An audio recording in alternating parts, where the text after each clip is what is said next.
நாட்டின் மக்கள் தொகையில் பகுதிக்கு அதிகமான பெண்கள் ஆணுக்கு அடிமையாய் வாழ்வது சரியா?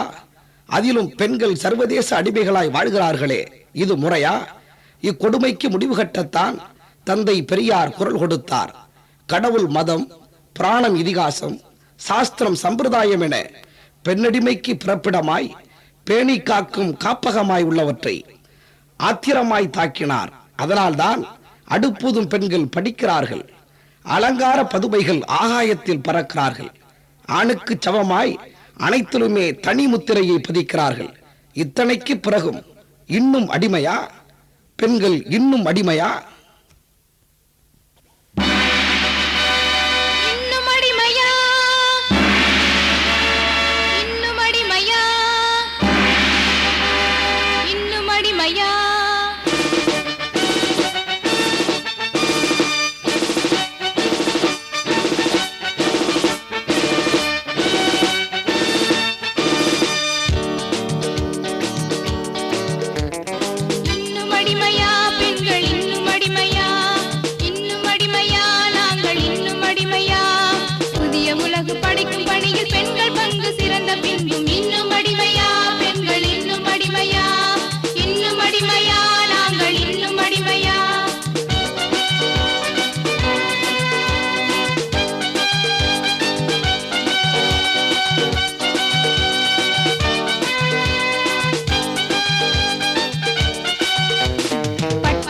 பெற்று நாங்கள் உயர்ந்து விட்டோமே, உயர் பதவிகளில் முத்திரையை பொறித்து விட்டோமே, சட்டங்களை எழுதி தரும் ஆற்றல் பெற்றோமே, சட்டங்களை எழுதி தரும் ஆற்றல் பெற்றோமே.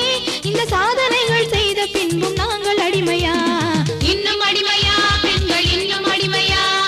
இன்னும் அடிமையா? நாங்கள் இன்னும் அடிமையா? புதிய உலகம் படைக்கும் பணியில் பெண்கள் பங்கு சிறந்த பின்பும் இன்னும் அடிமையா? பெண்கள் இன்னும் அடிமையா? இன்னும் அடிமையா? நாங்கள் இன்னும் அடிமையா?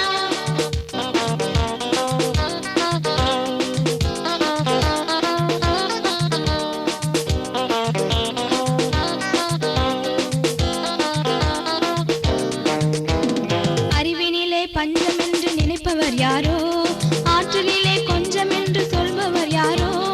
ஆணுக்கென்ன பஞ்சையா, ஆள தகுதி இல்லையா? ஆணுக்கென்ன பஞ்சையா, ஆள தகுதி இல்லையா? அகிலம் போற்றும் சாதனைகள் நாங்கள் நடத்தவில்லையா? இன்னும் அடிமையா? பெண்கள் இன்னும் அடிமையா? இன்னும் அடிமையா? நாங்கள் இன்னும் அடிமையா? புதிய உலகு படைக்கும் பணியில் பெண்கள் பங்கு சிறந்த பின்பும் இன்னும் அடிமையா? பெண்கள் இன்னும் அடிமையா? இன்னும் அடிமையா? நாங்கள் இன்னும் அடிமையா?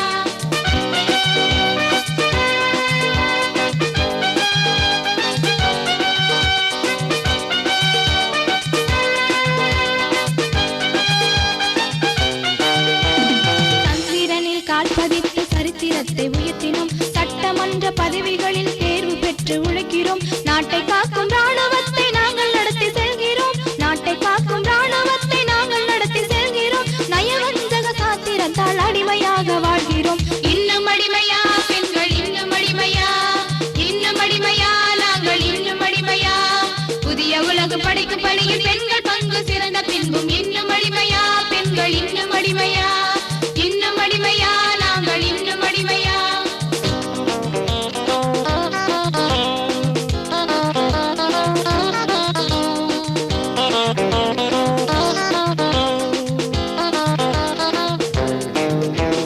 அடுப்பங்கரையை பார்த்த நாங்கள் ஆகாயத்தில் பறக்கிறோம், ஆண்களையே